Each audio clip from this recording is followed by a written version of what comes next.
Welcome to episode 1 of TheFeed Nightcap. It's G4's weekly wrap-up and, I guess, live therapy session. But I'm Billy Berghammer, Director of Gaming Editorial for G4TV.com, and your crew for tonight's Nightcap, Sterling McGarvey, Senior Reviews and Previews Editor. Hello. Got Andrew Pfister, Senior Games Editor. Good evening. And our token emo kid, Patrick Klepek. Resident G4 hipster. Yes, our news editor, who does a hell of a Purple Rain. I do. Karaoke. I can do one song in karaoke, and I just perfect it every night. It was the 25th anniversary this week, so we had to. It was. He spoke through me. As you're going through puberty. But that's great. This week's show, we're going to be covering 3 of this week's big news stories. We're going to start out with the ComicCon recap for 2 of you guys that actually went to the show. We're also going to be talking about Splinter Cell Conviction and Red Steel getting pushed back, and THQ's making money. So after that, we're going to hit up our weekly reader question, and then which I think portable gamers are really going to enjoy. And then, as always, we'll wrap things up with our game of the week, which I'm going to eat crow on because I actually really liked it. And I thought it was going to be craptacular. So I like motion controls. I don't want to get up. Okay, all right. So let's get to it. Here are the top 3 news stories of the week. Patrick? Yeah, I mean, this week, last week, Sterling and I both went to Comic-Con. It was my second year, but this was Sterling's first. So maybe Sterling should start off as the Comic-Con virgin. What was your experience like? You know, it smelled way less like King Kong's armpit than everybody had prepped me for. There was a lot less nerd funk. No, seriously, it was really impressive. It reminded me a lot of the idea. It was like the same crowd as E3, but the energy was so much better. You know, it was a crowd full of fans, full of passionate people. I didn't quite feel nerd enough to be there, and I say that in like the best way possible. I was just like, wow, I am not into as much stuff as everybody else is who's here.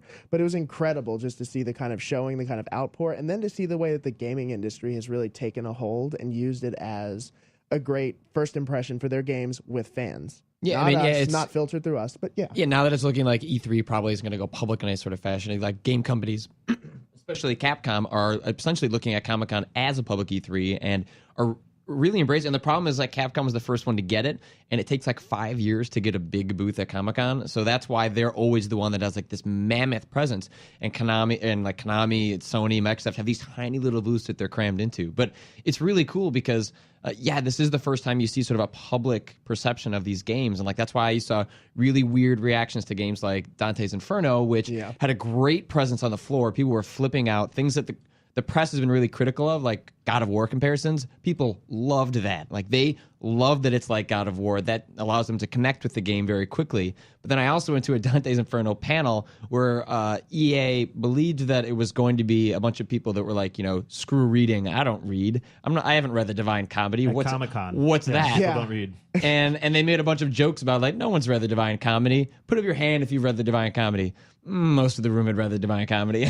And they tried to take a crap on reading. And what's interesting is that unlike when we see a game or when we're trying to ask a critical question, like, we're sort of trained, like, try and ask it in a nice way so we don't come across like as a bunch of jerks. But fans aren't like that, and fans will phrase things inappropriately. Fans like to be belligerent. They want to know. They get to the core of it, and like it's almost like you said, like, you have to respect the fandom of it. I have to respect like how honest they are, and like you kind of take away something like, why am I not asking the question like that? Like, why not just be straight up like those guys are? Because they tend to get an uncomfortably honest answer from the people up there. So now my question for you guys, what's it like for you guys to cover a show like Comic-Con versus like E3, Tokyo Game Show, or even Cologne for that matter? Well, we don't matter is essentially what it comes down to. Big factor. And it's cool. Like, when you go to these other shows, like, you get in early or you get to see things that everyone else doesn't get to. And that's really not the case at Comic-Con. And if anything, like, the press is kind of like a second-class citizen. Really, all you get is a free badge. And that's it. You don't get preference for the lines. You don't get to get into the show early. And, like, everything is there for the fans. And I think that's cool. Like, I like the fact that I'm just there, and really a lot of the stuff we're seeing anyway, we've seen a couple of times. It's not that different. So it's really more of a show that's interesting to kind of take a chance to sit back and reflect, like observe, like see what people how they're reacting to things. The way you guys are describing it just reminds me, it's more comparable to PAX. Mm-hmm. And I'm wondering, like, if PAX is feeling competition because they are kind of close together, and it kind of does the same thing. Like, you want to go for the comic book core, like that part of that Venn diagram that also likes games, but PAX is just like straight up gamers. So I wonder like if there's any competition, like who would choose to go to which one. I think PAX is a little more hardcore. Like PAX is like Yeah. really, really getting into games, like a lot of board game stuff. I mean, that stuff is at Comic-Con, but it's more of like a broad swipe of gaming. And they've got big panels for Halo and Gears of War. And I don't think you would see that kind of stuff at PAX. Like, I mean, you might get something like Cliffy B, keynoting or something like that. But I think Comic-Con is more of like a broad swipe of games, and then PAX exists for like the really, really like niche stuff. But I enjoyed it. I'm excited to go back next year, and I know Billy, you were marking that after you saw like how ridiculous it was that you probably wanted to go too. Yeah, I've gone a couple years, and this year decided to stay back and keep an eye on the home team. And the nerd funk that you didn't have was definitely in our office. 'Cause they turned Alive and well They elsewhere. turned off the air conditioning on the weekends, and it smelled like Kyo-chan chicken and dude in our office. Ooh, Yeah, that's anyway, no good. Let's move on. Yeah, and the other thing is actually this week Ubisoft announced something that's been a pretty predictable pattern that's going on this fall. Is they announced delays for games that were supposed to be coming out this fall. Splinter Cell Conviction for the 360 and then Red Steel 2 for the Wii are both being moved out of the fourth quarter, the fall period, usually the big period for games, and have now kind of put into a sort of first quarter sometime before the financial year is up at the end of March. But those games are out. Like, they're not coming this year, and it's joining games like BioShock 2, Max Payne 3, Bayonetta, like Heavy Rain, games that were all billed as 2009 things, and all of a sudden now they're all getting shoved uncomfortably into 2010. Which is second Christmas, which has actually been building up the last couple of years, where you had Resident Evil 4, which is probably one of the biggest releases that was pushed past Christmas and dropped the first It kind of week. really set the trend like years ago that you can do that, and you can really sell a game in that period. That used to be the downtime for us, and now it's like, holy crap, look at these games coming out. But because people like us complained every year after year, that why are all these games coming out like in November, on that last weekend in November, and now we're getting more people pushing it back, and now we're wondering, is that good? Like, what's the middle ground? Well, I still think it's my main beliefs are the reasons why it's getting pushed back. Outside of development problems, I mean, who knows where those games are as far as development, how far they are. But like, yeah, Ubisoft Splinter said it's Cell- like a question of polish. But those games, both those games, I played Red Steel 2 and saw, we all saw Conviction. Like, those games looked like they were going to be ready for the fall. Like, it didn't. There were no indications that there were like sort of any hidden issues. And I mean, Ubisoft said it's a question of polish, and that's an easy sort of thing to tack onto it. But I don't know. I mean, it sounds like every financial call I've listened to the last couple of weeks, every publisher is saying retail is asking for less this fall. They are expecting a slower sales period, and I think companies are afraid of having their stock stuck on shelves and instead pulling back, maybe having one or two big games. Because I mean, Ubisoft, to their credit, still has Assassin's Creed, so that's just where all the money's going to go this fall. So they're just gambling everything on Creed. Yeah, but 2K has pushed everything out of the way. Like, what do they have outside of their sports titles this holiday? They don't. And I mean, Take-Two's argument has just been that, like, well, 2010 is going to be the year where we don't have a new Grand Theft Auto, and that's going to be our year where we can be profitable without a new Grand Theft Auto. I still think it's the Halo effect. Every time there's going to be a Halo release, or even, and adding to that, Call of Duty or Modern Warfare 2. Well, yeah, September and then November. So, like, you've got the shooter block for September, October already taken out because of Halo, and then November and December, and then going forward are those two games sort of just dominating the category. I think it's smart. I don't know what the hell Red Steel 2 is being delayed for. Probably same thing, quality or development, but I'm a little concerned about what the big games are going to be for the Wii this holiday. New Super Mario Brothers. Okay. That's about it. And Wii Fit Plus. Yeah, that's Wii pretty Fit much Plus. it. And I'm okay with Red Steel being pushed because like that game seemed like it had a lot of potential at E3. So any more time that they can get to kind of work out the kinks, like also that game I don't think would do very well in sort of the holiday period anyway. Like I think that's a game that could do well, kind of like how No More Heroes did, where it comes out early in the year and you want to try something different. And I think that would do really well for that game. I think also Wii Sports Resort is going to get another holiday push. Oh, for sure. Oh, absolutely. You might as well holiday push. consider that a holiday game. And I would also predict that Nintendo might bundle it in to get Wii's off the shelves again, because everybody's mom and dad and Start whatever. bundling Motion Plus wherever you can. Exactly. In new systems. So, all right, THQ. Yeah, THQ, a company that's having a lot of trouble the past couple of years. Like even though they've always relied on their kids franchises and the WWE brand, but that just hasn't been enough these days. And the company's been having to, just like everyone else, having to do losses. But essentially, if UFC Undisputed and Red Faction Guerrilla didn't pay off, this company was going to be facing like really, really tough times going forward, and we're going to have a tough time continuing to be any sort of powerhouse. And fortunately for them, UFC Undisputed have shipped over 3 million copies.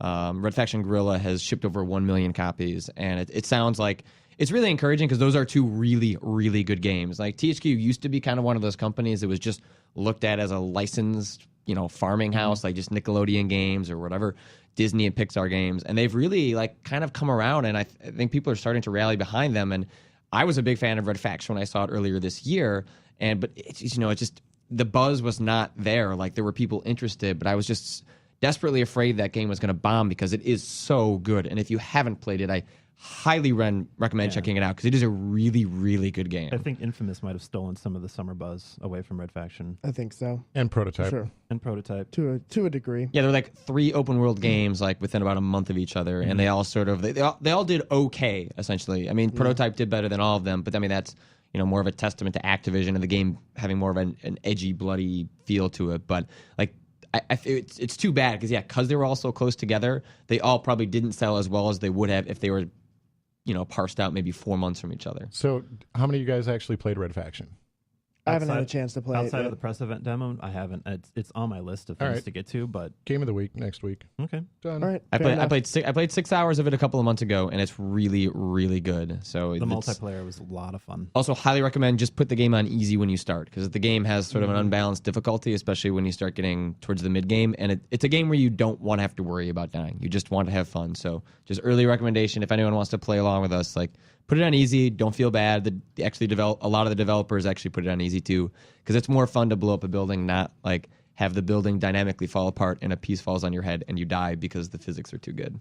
I think it was a really clever move on their part with UFC, because it'd been so long since you'd seen any kind of MMA game. I mean, going all the way back to the earlier part of like the PS2 era. So it's like, as mixed martial arts have grown in popularity in the US, like it just seemed like it was like, okay, this is a hugely underserved demographic.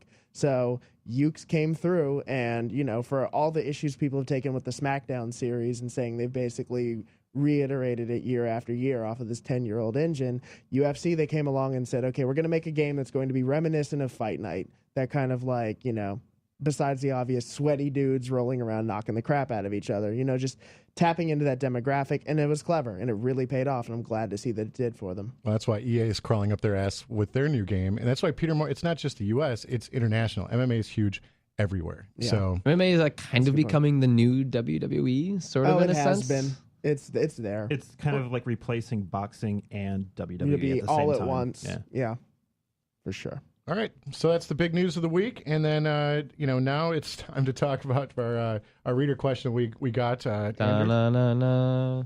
Is there is that would be a theme? sound effect? No, that would be, maybe like the opening of when Link opens a chest in Zelda. That'd be a good transition. I was thinking of like that. Equipment here. I'm not using any of it. Yeah, great. It's only the first one. Okay, great. All right, this week's question comes from reader Nook Sonic. Do you think that the future of handheld gaming rests with the iPhone, that is, with cheaper, shorter games that are touch or motion-based, or the more traditional PSP or DS games, which are more expensive, longer affairs? Billy Berghammer. Also, attempt to word your answer without using Peggle. That's not fair. You're on. That's not, I was just my being a letter jerk. from the director. I mean, when I did my letter from the director about casual games. My lifestyle has changed so much since I moved from Minneapolis to Los Angeles that I've been playing a crap ton of really quick pick up and play games. I will not say the P word, but I will say like I'll say a different P word. PopCap games have been a big part of my life the last couple months. I've been playing Plants vs. Zombies. I beat that game. It was awesome. And I'm still even playing the challenge mode and going through all the stuff on Steam of like PopCap games and just downloading them because I I don't travel as much as I used to, which will be changing, which I'll be playing the more long-form games when I'm doing international travel. That's when I used to play the hell out of my PSP games, my DS, and things like that. Now, screw you. I played Peggle, played the hell through that. Like, Plants vs. Zombies. I can't wait for Plants vs. Zombies to go back on the iPhone. I'll play through it again. And even Doom for the iPhone, because you recommended it. Yeah, Doom Resurrection is a really, really good light gun shooter. It was really good. Do I think it's going to replace everything? No, it depends on the person. It depends. I mean, if I was taking more flights, I would be on my DS or PSP way more often. But now I don't travel as much, so I'm not carrying around, my backpack with all 3 of my gaming systems. It's just, I don't do it. So yeah, I think it's more complementary. I mean, the argument's been made that it's more competition for the PSP than it is the DS, and I think that's entirely valid just because of the way you use the device. I mean, you're using your multimedia stuff on it. You're going to play games on it. So a lot of times, like when I always have my PSP in my bag, but if I'm looking for I'm just going to bust something out, it's nice that, well, if I play a game on my iPhone, I can probably listen to my music too. I can listen to a podcast, and that's already synced up on my computer, loaded. I could do that for my PSP, but it's kind of a pain in the butt to do, and it's not as easy as just syncing it on iTunes where everything downloads on its own. So in terms of it dominating my handheld time, it absolutely takes away from the PSP because I can do multiple things at once on my iPhone already. It's there. It's just I don't have to put in the effort, whereas I would have to put in some extra effort with the PSP. Everything just seems to be converging. They're just taking different routes to it. Like Apple started with music, and then they added the photo, and then the video, and then with the phone, the network, and it just kind of went like that, where PSP and DS started with games, and they were kind of going an alternate path, and they're adding things in a different order. And there's going to be a PSP phone at some point. There has to be, right? Yeah, I mean, they're kind of taking PlayStation Network and the PlayStation brand and expanding it out to the phones. And they said there's a PlayStation phone coming eventually, and it's looking like sometime next year. Just like the console stuff, there's going to be different people finding stuff in different areas and at different times. So it's again, Venn diagrams just crossing each other. Yeah. I mean, to me, it seems like the future in general across the board it lies with digital distribution. So, case in point, the fact that I can really quickly download an iPhone game. Or, for example, last night I was hanging out and I got this weird urge to play Street Fighter Alpha. So I pulled out my PSP, I went into the PlayStation store and downloaded the PS1 version of Street Fighter Alpha. Really waiting for the DSi to take off with that as well. There's a really, really cool game that I saw that Konami was doing really early glimpses at during ComicCon. Not enough for a write-up, probably, and I don't even think they had screens for it yet. It's a small game called Reflections, made by a small team of guys out of USC, and it's for DSiWare, right? This is DSiWare title, but it's in my opinion, it's regardless whether it's expensive, longer affair, whether it's something quick like Peggle or Plants vs. Zombies, to me the future is going to be how you buy those games.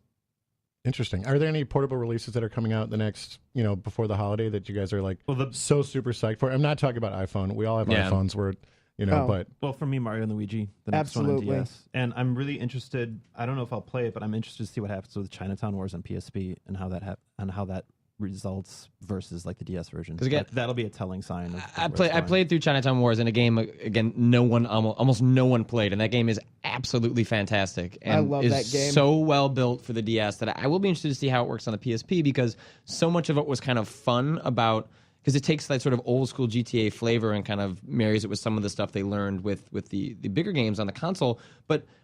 The old school stuff gets kind of old pretty fast, and so they mixed it up with sort of the touch game mini games, and that stuff works really, really well. It takes 5 seconds to do, and it really changes up the gameplay. And I'll be curious to see how far they decide to push it, whether it's just a port and they just find ways to do those mini games again, or whether they're really going to embrace the idea of a PSP version of Chinatown Wars and really retool it. Because it'd be awesome if they retooled it. Because I would love a chance to be the only thing I didn't like about Chinatown Wars on the DS was because the screen on the DS just doesn't do justice to the cool visual style that adapted. I was never a big fan of Vice City Stories or Liberty City Stories just trying to do the console visuals on the PSP. It was impressive because on a technical level, but I love the fact that Chinatown Wars had sort of a stylized look, and so I'm anxious to see that stylized look on a more high-res screen because I think it's going to look gorgeous. Well, I think a lot of the reason they had to do that was because you could look at proven success with, like, you look at the Tony Hawk games on the DS, and what they did was, instead of trying to go for this consoleized, hyper-realistic version or trying to recreate it, they said, okay, we're going to do the stylish, cel-shaded look, and it made the games look fantastic, and that's what I loved about Chinatown Wars' visual style, and I love the mission structure. My big issue with Liberty City Stories and Vice City Stories was more that they tried to get a PS2 mission and cram it onto a handheld, and that does not work when you're, like, on the bus, when you're riding the subway, even when you're on a flight, because there's been so many times I've been, like, guiltily looking over my shoulder, making sure no kids are looking while I'm, like, doing some sniping mission. And but you're okay with drug wars on the DS. I can hold the screen closer. It's tinier. I can get away with it. But the thing is, people, I don't know what it is about gaming when you're on a flight, but people, like, go out of their way to, like, bump you.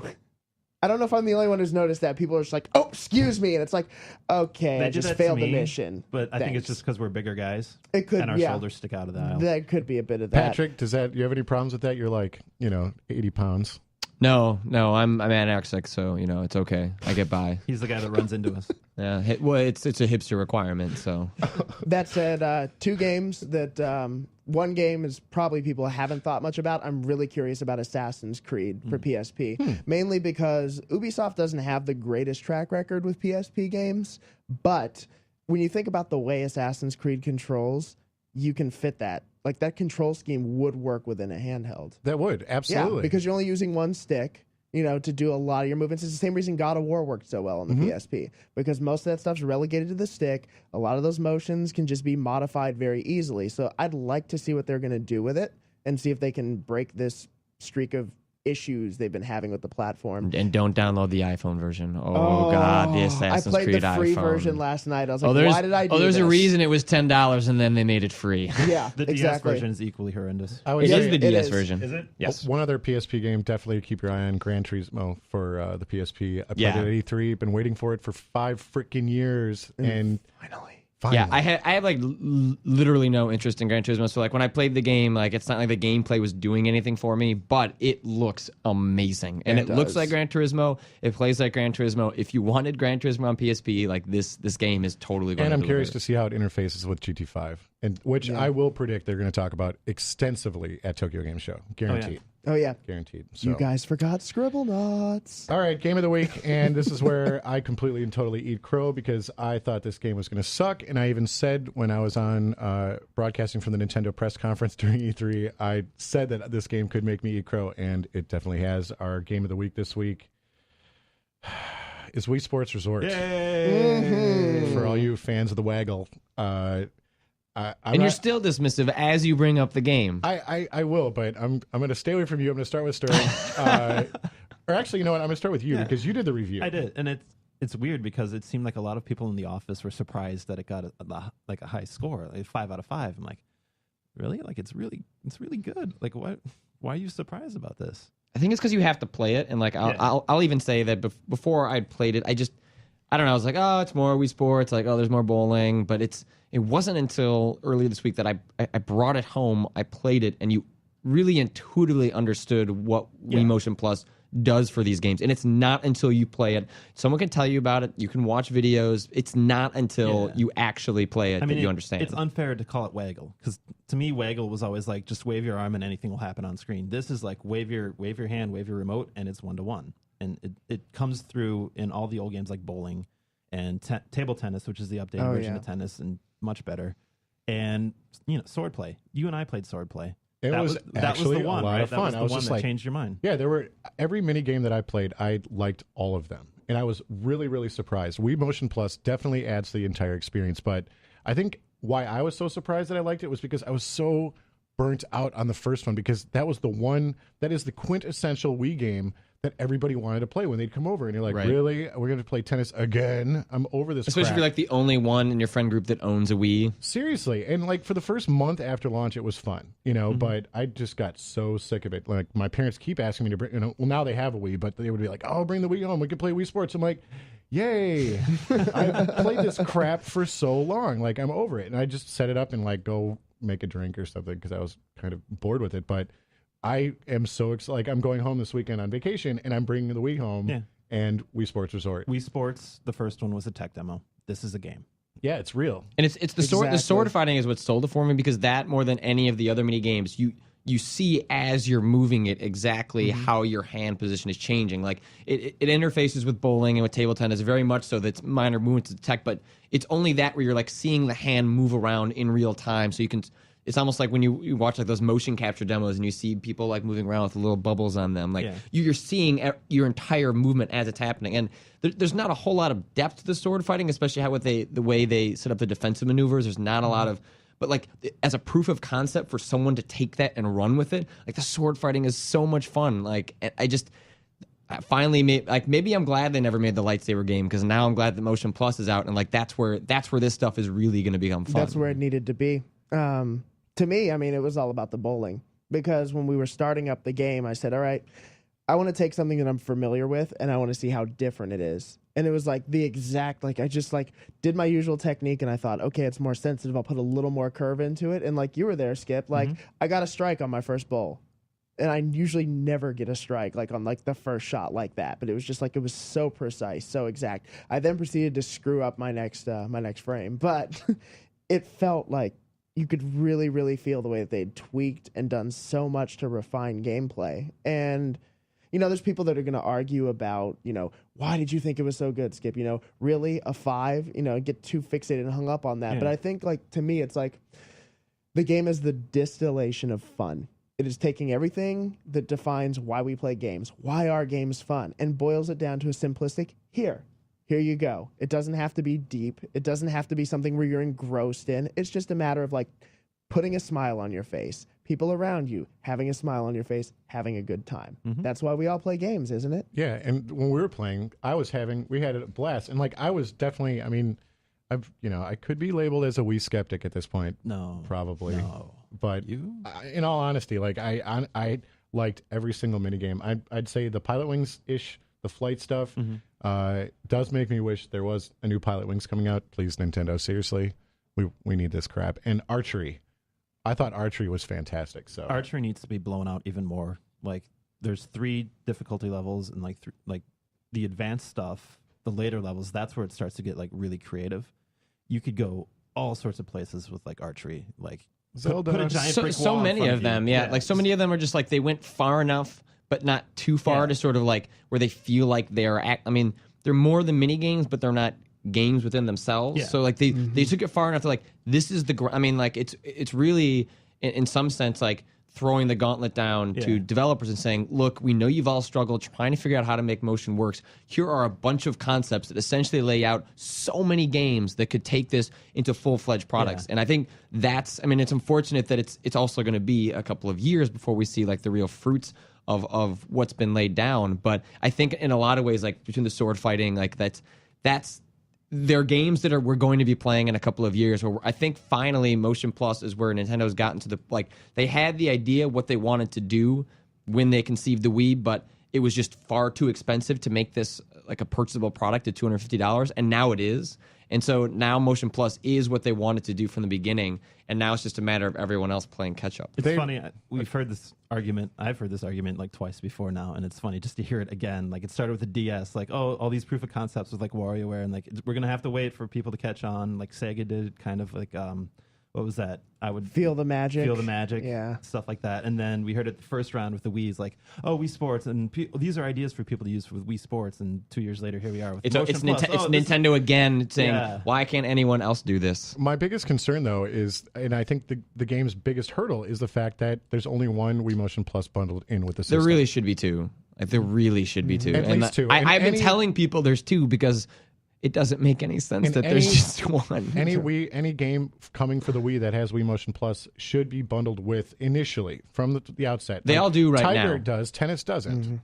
So tennis in Europe does because apparently they like more tennis than we do. Red Steel requires Motion Plus, so you will not be able to purchase that game at any point without Motion Plus bundled. Those suckers need to be readily available because even like when we were trying to play 4-player, we were scrambling around just trying to find enough. Wii Motion Plus is for us. Even $20, I feel is like what the remote is, the add-on by itself.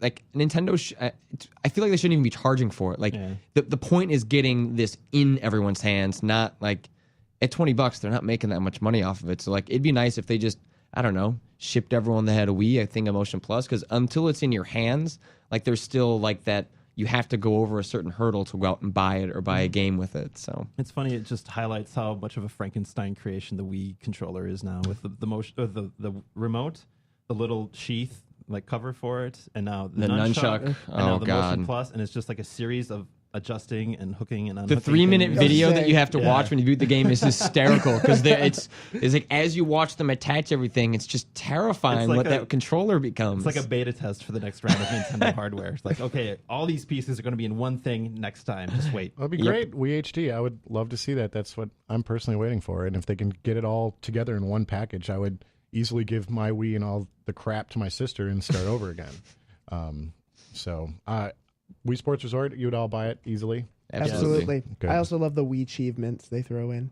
Wii achievements? Totally. Badges, stamps. They're like, here you go. You did awesome. It makes it more gamer friendly instead of just being like, that's that game my grandma plays where she's bowling. I do wish they also had online leaderboards. I think that would be really, really smart. But I know the one-to-one crap for online gaming would be really tough to do with latency and things like that. But at least you've got all your high scores on your Wii. It'd be great to share that with the world, like they do with Mario Kart and things like that. So, agreed.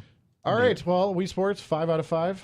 Yes. Nice. Very good. So I guess that's going to do it for this week's show. Episode 1 is complete. You guys have a good time? Ta-da. It goes so fast. It does. So much more to say. It's amazing. But hopefully we're going to be back next Thursday with an all-new Nightcap, and it will be only available here on G4TV.com.